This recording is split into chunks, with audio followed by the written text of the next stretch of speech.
YouTube पे मेरी किसी भी वीडियो को सर्च करने के लिए आप YouTube सर्च बार में क्लास के सामने अपनी क्लास लिखें, एक्सरसाइज के सामने जिस एक्सरसाइज का आप क्वेश्चन देखना चाह रहे हैं आप एक्सरसाइज लिखोगे तो आपके सामने उस एक्सरसाइज के तमाम क्वेश्चन आ जाएंगे। इसके बाद आपने जो भी आपकी बुक है, चाहे वो सिंगल जो नेशनल जो करिकुलम है उसका एसेंस ही लिख दें, नेशनल बुक फाउंडेशन किया तो NBF लिख दें, पंजाब बोर्ड किया तो PDB लिख दें, या पंजाब जो करिकुलम जो टेक्स्ट बुक बोर्ड है वो लिख दें, या KPK बोर्ड है, जिस पब्लिशर की भी आपकी बुक है ना आपने इस तरह वो लिखना है। आगे सर नदीम नवल लाजमी तौर पे लिखना है। ये लिखेंगे तो आपके सामने उस एक्सरसाइज के तमाम क्वेश्चन आ जाएंगे। अ फैक्ट्री मेक्स फर्टिलाइजर्स, एक फैक्ट्री फर्टिलाइज़र बनाती है, फर्टिलाइज़र को खाद कहते हैं, एंड सोल्ड एट 5 सिटी, और वो जो फर्टिलाइज़र तैयार करते हैं उनको 5 शहरों में वो उसको सेल करते हैं। ठीक है, आगे वो कितनी कितनी हर शहर में सेल करते हैं। जो सिटी ए है उन्होंने मुख्तलिफ सिटीज़ के नाम दे दिए ABCDE। ए सिटी में 15%, B में 20%, C में 25% और 35% D में और 5% इन सिटी E में। Draw a suitable graph to represent this information. ये जो फर्टिलाइज़र की अमाउंट है परसेंटेज में दी हुई है, इसको किसी भी सूटेबल ग्राफ के थ्रू हम इसको रिप्रेजेंट कर सकते हैं। इससे पहले हमने जिस तरह पाई ग्राफ भी सीखा है उससे भी हम कर सकते हैं, या फिर बार ग्राफ से भी कर सकते हैं। ठीक है ना, क्योंकि और भी जो ग्राफ की टाइप्स हैं, हिस्टोग्राम है या कोई इस तरह, उससे भी हम कर सकते हैं। तो मैं समझता हूँ कि पाई ग्राफ में कैलकुलेशन भी करनी पड़ जाती है। तो जैसे हर बंदा चाहता है ना कि मेरा काम शॉर्ट से शॉर्ट हो, कम काम करना पड़े, तो जो बार ग्राफ है, बार ग्राफ पे ये ज़रा ज़्यादा आसान है। आइए इनको बार ग्राफ के ऊपर ड्रा करते हैं। ये बस अमाउंट इसकी जेब में रखनी है।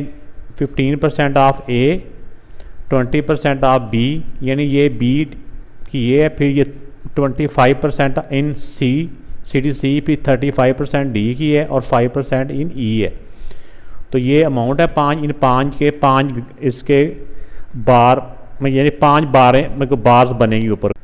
तो ये मैंने इसके ग्राफ के ऊपर लाइन ड्रा की हैं। ये Y एक्सेस है, ये X एक्सेस है। तो इसमें एक जो बॉक्स है ना ये 1% को शो कर रहा है। ठीक है, 1% को शो कर रहा है। अब इसमें जो ACT को फर्टिलाइज़र सप्लाई हो रही है वो है 15%। तो 15 कहाँ बनता है, ये 15 है। 15 के सामने हम ये 2 बॉक्सेस की ना हम एक लाइन ड्रा कर लेते हैं, एक बार ड्रा कर लेते हैं, कलर यूज़ कर लेते हैं ताकि थोड़ा वाज़ेह नज़र आएगा। जी, ऊपर वाली लाइन हम हाथ से ड्रा कर लेते हैं, ये हो जाएगा 15%। अब सिटी B जो है, सिटी B में वो सप्लाई हो रही है 20%। अब 20 ये है। अब यहाँ पे हम चाहे एक बॉक्स छोड़ लें या 2 छोड़ लें, क्योंकि हमारे पास स्पेस ज़्यादा है, हम 2 बॉक्स भी छोड़ के ड्रा कर सकते हैं। तो 20% इस बोल्ड लाइन पे है।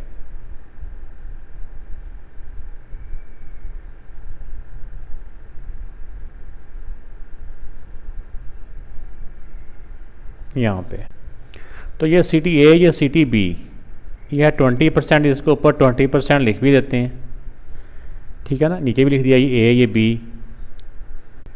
अब जो सिटी C है, C की है 25%। तो 25% यहाँ पे आएगा। ठीक है ना, इस लाइन के सामने ये 25% है। तो 2 लाइनें छोड़ के हम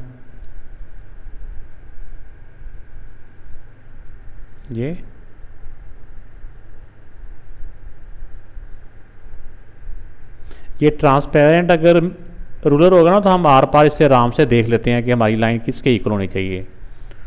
तो ये 25%, ये है सिटी C, ये C सिटी में 25% सेल हो रही है।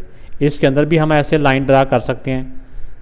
ठीक है ना, बाकियों के अंदर मैं बाद में लाइन ड्रा कर लेता हूँ। अब जो सिटी D है उसकी जो सेल है वहाँ पे वो है 35%। तो 35% हमारी बनती है यहाँ पे।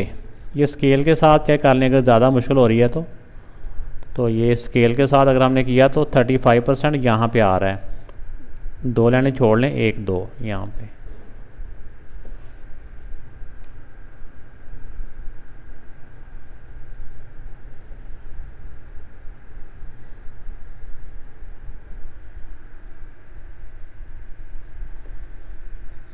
पहले इसको ऊपर भी लिख लें 35%, इसको शेड भी कर लेते हैं और यहाँ पे डी भी लिख दिया। अब इसके बाद आ गया CTE। जो CTE है उसकी सेल है 5%, तो जो 5% है वो हमारी आ जाएगी यहाँ पे, ये 5%, ये 5 की है तो इसके सामने आ जाएगी।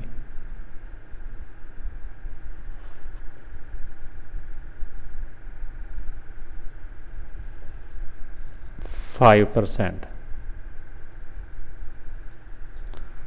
तो ये बेटा इनका जो ग्राफ के ऊपर इनकी सारी सेल रिप्रेजेंट हो चुकी है। तो जैसा कि मैंने इस क्वेश्चन के स्टार्ट में बताया था कि इसको मुख्तलिफ हम ग्राफ के ऊपर रिप्रेजेंट कर सकते हैं। उन्होंने यही कहा था सूटेबल, जो भी आपको सूट लगे, तो हमें ये सूट लगा तो हमने ये ग्राफ बना लिया। अब बेटा जो डाटा दिया हुआ था उस डाटा के मुताबिक एक तरफ फ्रीक्वेंसी मैंने लिख दी है और एक तरफ जो मिड पॉइंट ऑफ मैसेज हैं वो दे दिए। उन्होंने कुछ मैसेज किए होंगे मालूम, उनका मिड पॉइंट दे दिया है, तो हमें इससे कोई गर्ज नहीं, हमारी तरफ से ये वैल्यूज़ ही हैं जो एक तरतीब से दी हुई हैं, ठीक है। ये फ्रीक्वेंसी है।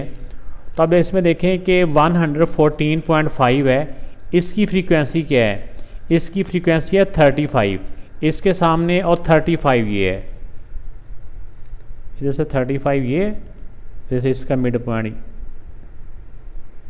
ये वाला पॉइंट है, ये 35 इस तरफ से हो गया, ठीक है। 35 के सामने हमने एक निशान लगा दिया। अब इसके दो तरह से अगर हम चाहें तो यहाँ पे बार भी बना सकते हैं, हर पॉइंट के सामने 2-3 बॉक्सेस की बार बना लें तो भी ठीक है। लेकिन यहाँ पे मैं इसका दूसरी टाइप बनाने लगा हूँ, ये भी एक ग्राफ की एक है टाइप है। अब 124.5 की जो है फ्रीक्वेंसी है वो 20 है, 20 यहाँ पे आएगा, ये इस वाली लाइन पे, ये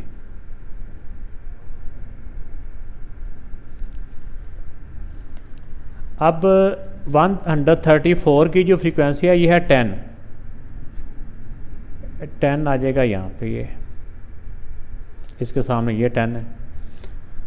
अब 144.5 इसकी है 5, 1 2 3 4 5 यहाँ।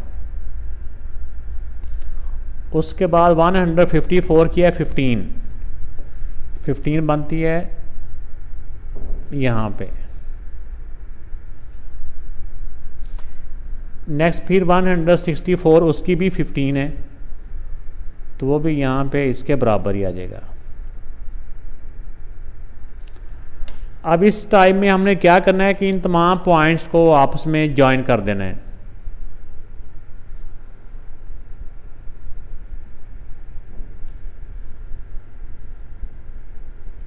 ये स्केल के साथ ज्वाइन करना आप लोगों ने।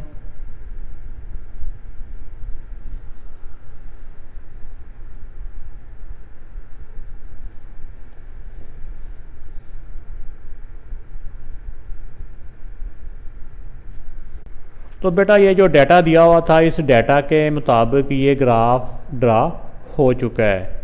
वीडियो अच्छी लगी तो लाइक ज़रूर कीजिएगा, कमेंट्स करके भी बताइएगा। अपना ख्याल रखिएगा, अल्लाह हाफिज़।